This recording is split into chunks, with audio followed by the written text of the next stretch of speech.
So what I've been working on currently is a life-size figural sculpture. Again, like I've mentioned, started off as a 3D animation, designed it, and then filtered it through software to be able to cut it and assemble it.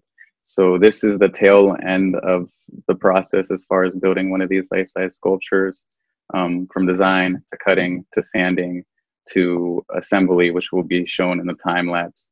Essentially, I think the sculpture is 147 pieces, and I will layer them on piece by piece with wood glue and then reinforcing them with nails one by one until eventually like the figure is born.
Yeah, so I started off in 2018. I applied to post grad residency, graduated undergrad in 2016. So it was a great transition coming out of undergrad to jump into a professional environment as an artist. I was juried in to post grad residency, and this opened doors.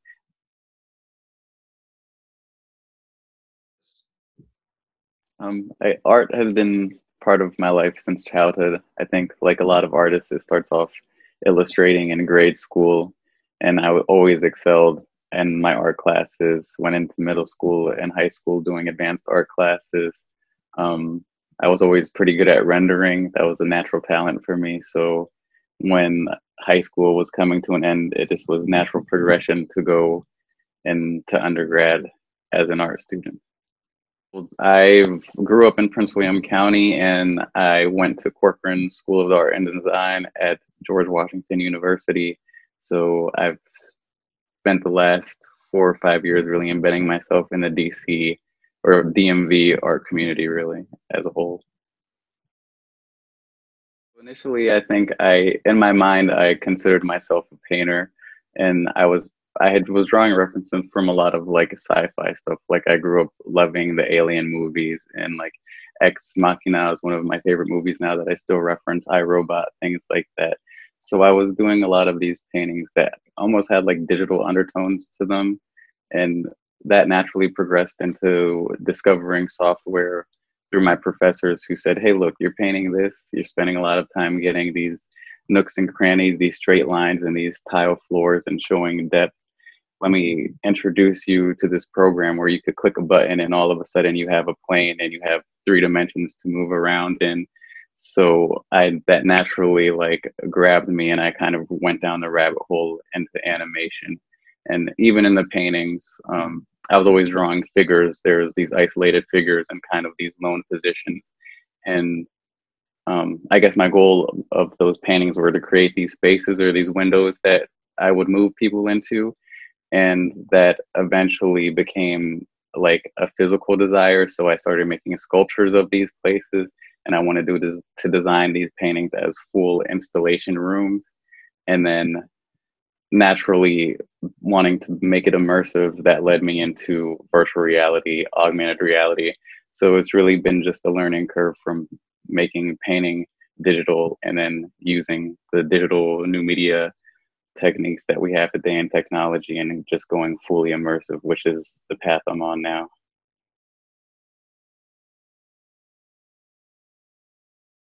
It's I'm not really interested in the spectacle of it. Like we're all becoming more familiar now. So that spectacle is going to die and die down. So you're not going to just going to open your phone and be able to walk around in space and see a digital projection like Pokemon Go. That's all going to become normal. So then where does the conversation really go after that? What are we doing? If you just take a step back and look at how we're interacting with it, what does that mean?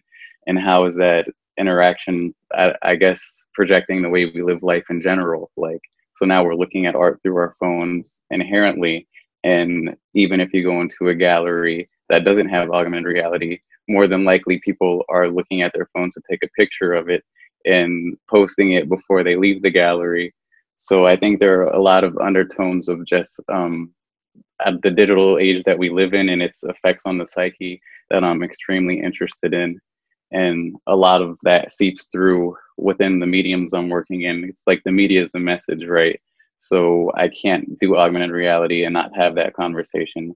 I can't do virtual reality and ignore the fact that we're almost escaping the physical reality that we're existing in.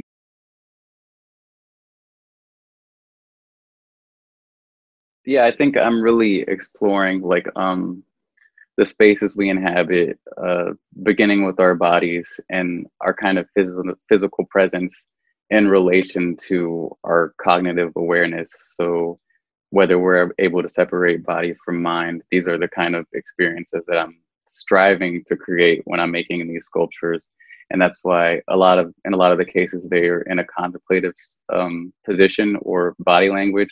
Like in a lot, I think that my goal is for them to look like they're internalizing themselves and kind of moving somewhere else.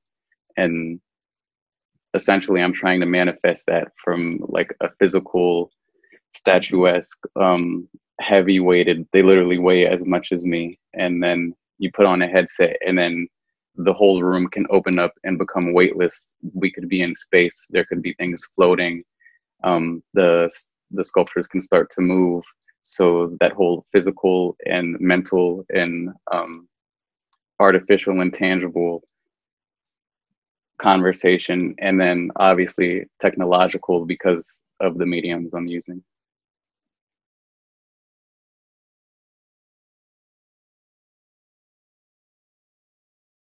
You going? Oh man, I guess it would really just be to start and just put in the hours. I think we all kind of dream of the space that we want to be in, and we look at artists that we look up to and think, how do I get there? And it really just starts by literally putting pen to paper over and over again and sorting through your ideas, seeing what works and what doesn't. And as long as you keep going, that's going to evolve, and you're going to look up one day and be somewhere you never expected to be. But it's just kind of like the 10,000 hours theory of just getting to work, especially when there's barely a light at the end of the tunnel, when there's nothing to look forward to. You just have to have it in your willpower to make.